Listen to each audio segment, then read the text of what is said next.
madaxweynaha jamhuuriyadda Soomaaliland mudane Axmed Maxamed Maxamuud Siilaanyo ayaa shalay ka soo laabtay socdaalkii uu ugu maqnaa magaalada Boorame ee gobolka Awdal. madaxweyne Siilaanyo ayaa si socodkii iyo soo socodkii toona midna aan ku hakan oo muraayadaha ka dalaacday magaalada Gabiley oo ka mid ahayd goboladii codadka ugu tirada badan laga siiyay waqtigii doorashada. dadweynaha reer Gabiley ayaa siyaabo kala duwan u arkayay madaxweynaha labada jeerba dhaafay. haddaba inkastoo madaxweyne Siilaanyo ujeedada socdaalkiisu ay ahayd inuu ka qayb galo xafladda qalinjabinta ee ardayda jaamacadda Camuud oo aanu u socon gobolka Gabiley, haddana sidii lagu yaqaanay madaxweynayaashii ka horeeyay xataa madaxweyne Siilaanyo uma gacan haadin bulshadii markaasi ku sugnayd uu madaxweynuhu marayay jidka hareerihiisa.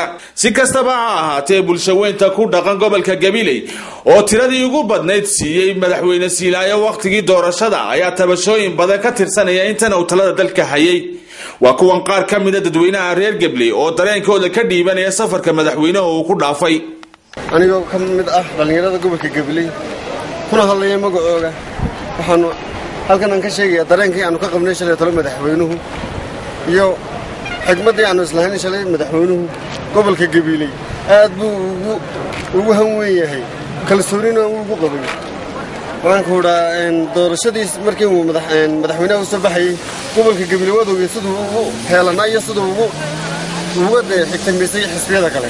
maanta markii uu soo marayay shalay gobolka Gabiley soo marayay kamaana filinin madaxweynaha inuu maraada naga daraa aad baan uga xumaanay.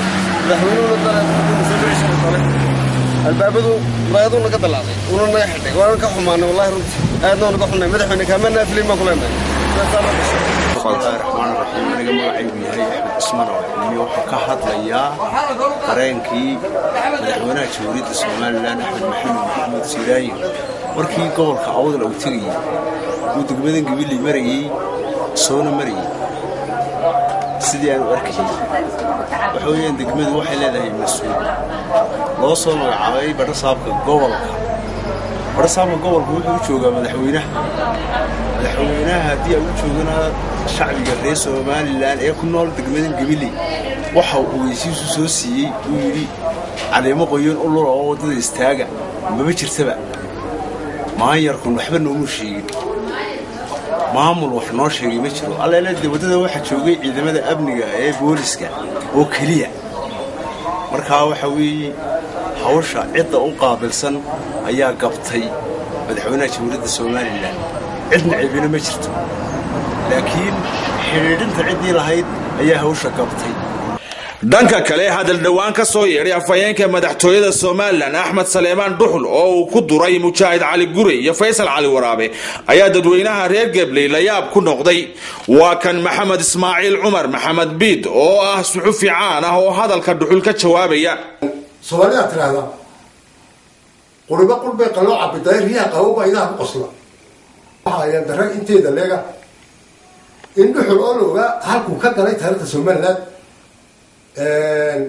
iyo mashaakilaadkii uu hadalkiisii wax gaarsiiyay Soomaaliland iyo dabkii uu ku shiday fidmadii uu ka shiri jiray Huriyad oo ahaa sababo badan arrimo badan oo galbeedka ka dhacay cilbar dareeriisa inuu sabab ahaa dhixi qaranima jeeysa dhismaha reer Soomaaliland wax weyn yahay maanta inuu ninkii shalay ahaa sidaa uu Faysal Cali Waraabe wax toos iska ku tilmaamo qaranimada wax yeelaysa waa ya dar wallahi.